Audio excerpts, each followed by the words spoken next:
Hello friends, I am here again with new and interesting topic of medicinal chemistry, and that is anti-malarial drugs. This topic is useful for the students of MSc semester 4. So let's go for the main contents of this presentation. Here today we discuss about the introduction, malaria parasites, the life cycle of malaria parasites in details, then classification of chemotherapy of malaria, and the last point we discuss in today's presentation is classification of antimalarials. So let's go for the introductory part of this presentation, and here it is a protozoal disease found by a French army surgeon. He found the Plasmodium and it was the first causative agent in 1880. It belongs to the genus Plasmodium and class Protozoa. So, malaria is basically a disease caused by a Plasmodium parasite transmitted by the bite of infected mosquitoes.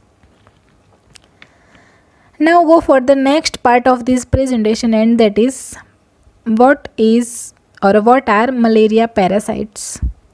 Casual organism which is responsible for the malaria and belongs to the genus Plasmodium. Here main 4 different species which are responsible for malaria. The first, Plasmodium malaria, second, Plasmodium vivax, the third one, Plasmodium falciparum, and the last is Plasmodium ovale. Here the first, Plasmodium malaria, in this type the fever comes after or every 72 hours, means the patient is suffered from fever even after or every 74 hours, means every 4th day. Okay, so this is the Plasmodium malaria. The second is Plasmodium vivax. Here the fever comes every 48 hours, means every 3rd day. The third, Plasmodium falciparum, it is also a malignant as compared to the 3 other types. Fever comes alternative day in a Plasmodium falciparum, and if it is remain untreatable, it causes death also. So it is a dangerous as compared to the others. The fourth is Plasmodium ovale. This is a mild type of mild type of malaria, and it comes in this type the fever comes every 3rd day, means every 48 hours. So here the time for incubation of different Plasmodium in a liver, that's why here you can see the differences of timing in these 4 different types of the malaria parasites. So this is the main 4 types and it's some information. Now go for the main part of this presentation, and that is the life cycle of malaria parasites. Here you can see some multiplex life cycle is given in this slide. So let's go and understand it. The natural history of malaria involves the clinical infection of humans and a female Anopheles mosquito. In human, the parasites grow and multiply first in the liver cells and then in the red cells of the blood. We called as red blood cells, RBCs. Successive broods of parasites grow inside the red blood cells, here RBCs, and destroy them by releasing daughter parasites known as merozoites. Here the word merozoites is nothing but gametocytes within a mosquito developed into sporozoites. The block stage parasites are those that cause the symptoms of malaria when certain forms of blood stage parasites are ingested during blood feeding by a female Anopheles mosquito. they met in the gut of mosquito and begin a cycle of growth and multiplication in the mosquito. After 10 to 18 days, a form of the mosquito's salivary glands, when the Anopheles mosquito takes a blood meal of another human saliva, the saliva is ingested together with the sporozoites. Here, what is sporozoites? So, sporozoites is nothing but the parasites which are reproduced asexually or having a sexual development are known as sporozoites.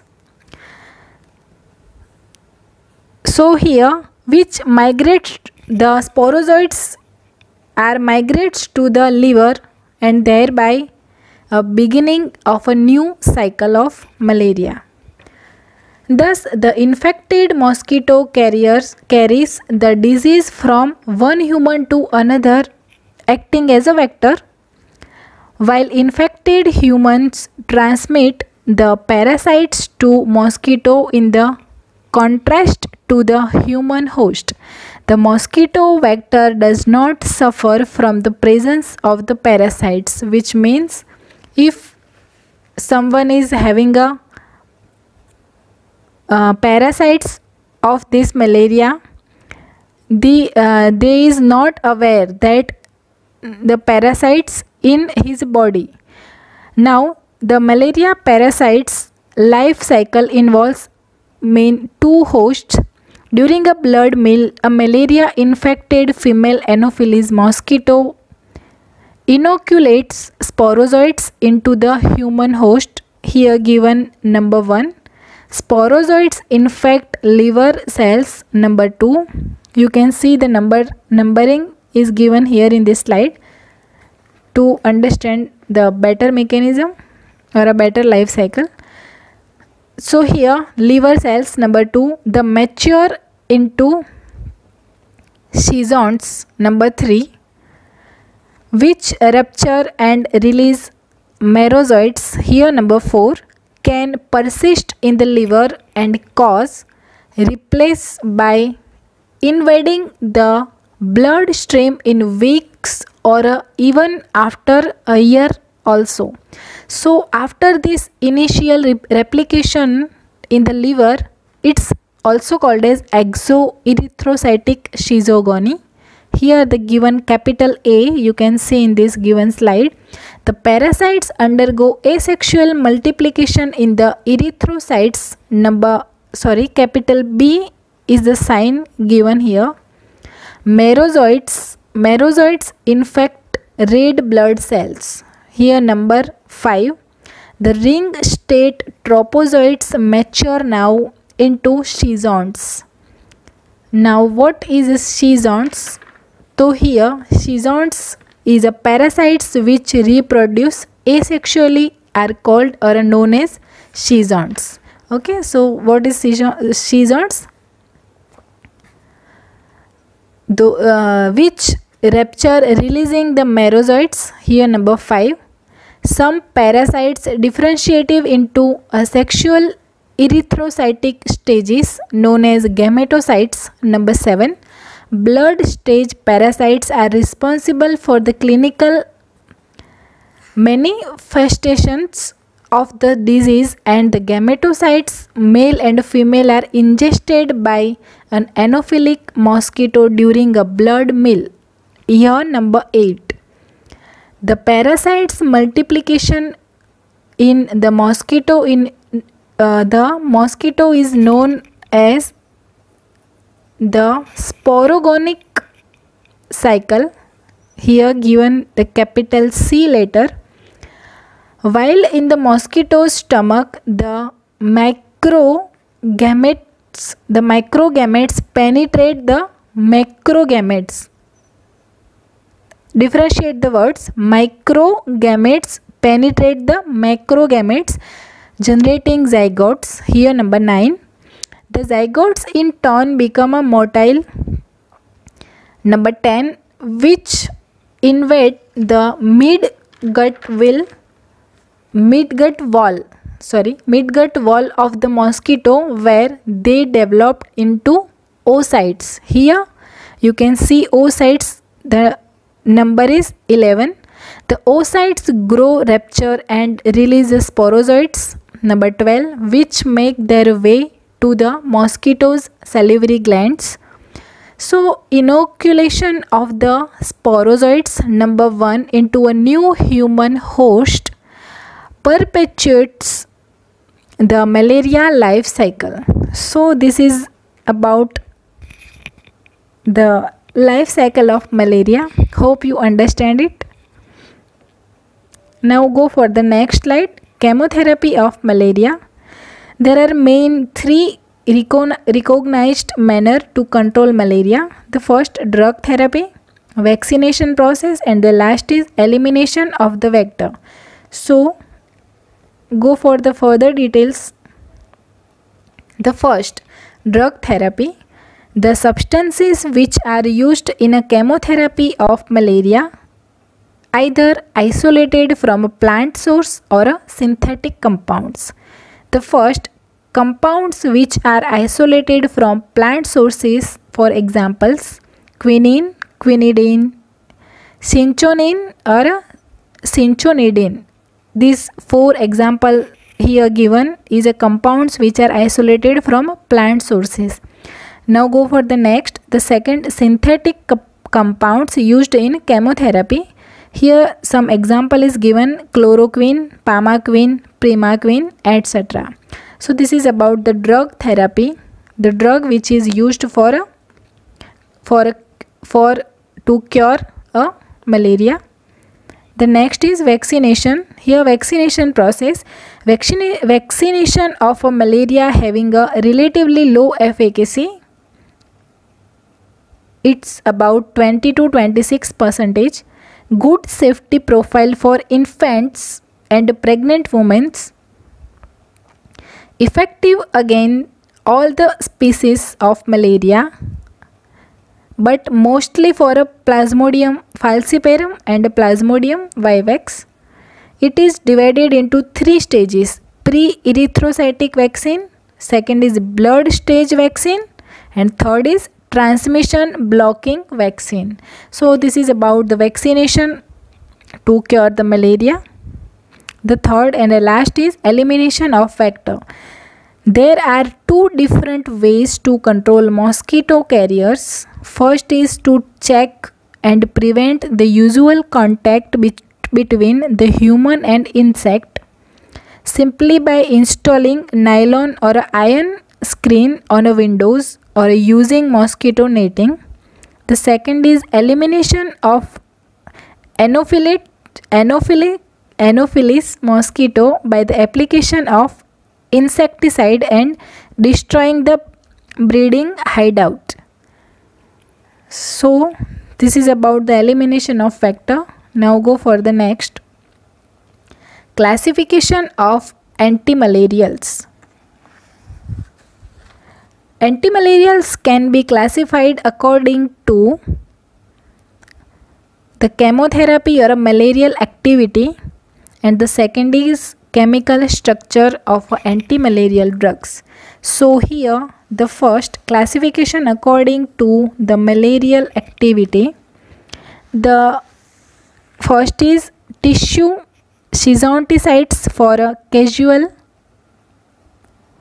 prophylaxis.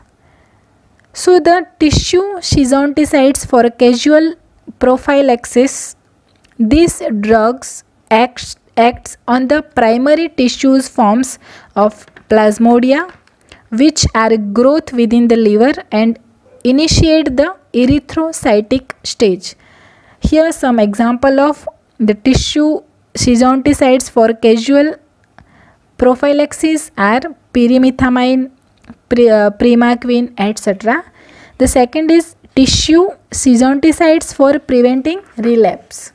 Here those drugs acts on a hypnozoites of a Plasmodium vivax or a Plasmodium ovale in the liver that cause relapse.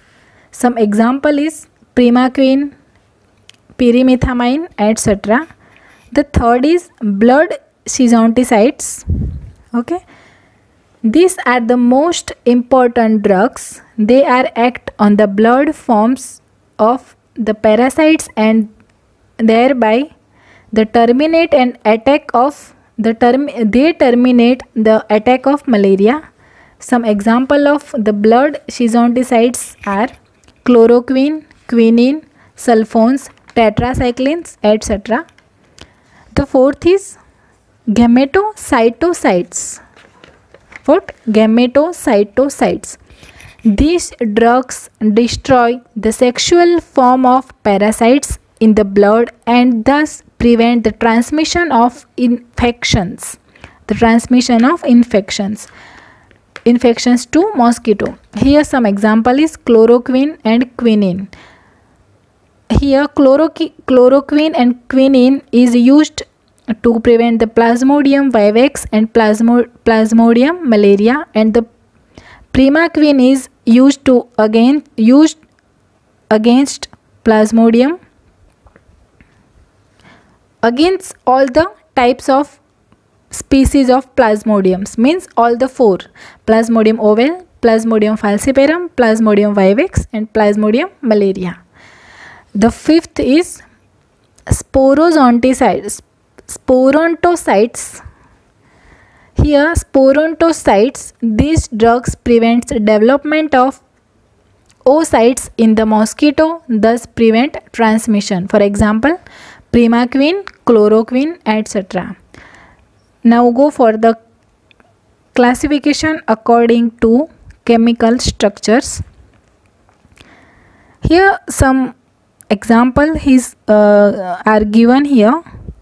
Quinine based drugs. Second is 4-aminoquinoline analogous. For example, chloroquine phosphate. The third is 8-aminoquinoline analogous. For example, pamaquine. Then guanidine analogous. The example is chlorguanidine hydrochlorides. The fifth is pyrimidine analogous. For example, pyrimethamine. And the last is sulfones. For example, dapsone. So we study next in details about all these drugs, the structure, synthesis, the mode of actions, the doses, and the all information about all these drugs. So today we discuss about the theoretical part of malaria. This is about the caution and prevent of malaria. Hope you understand the concept of this topic. Thank you so much everyone. Thank you so much for watching.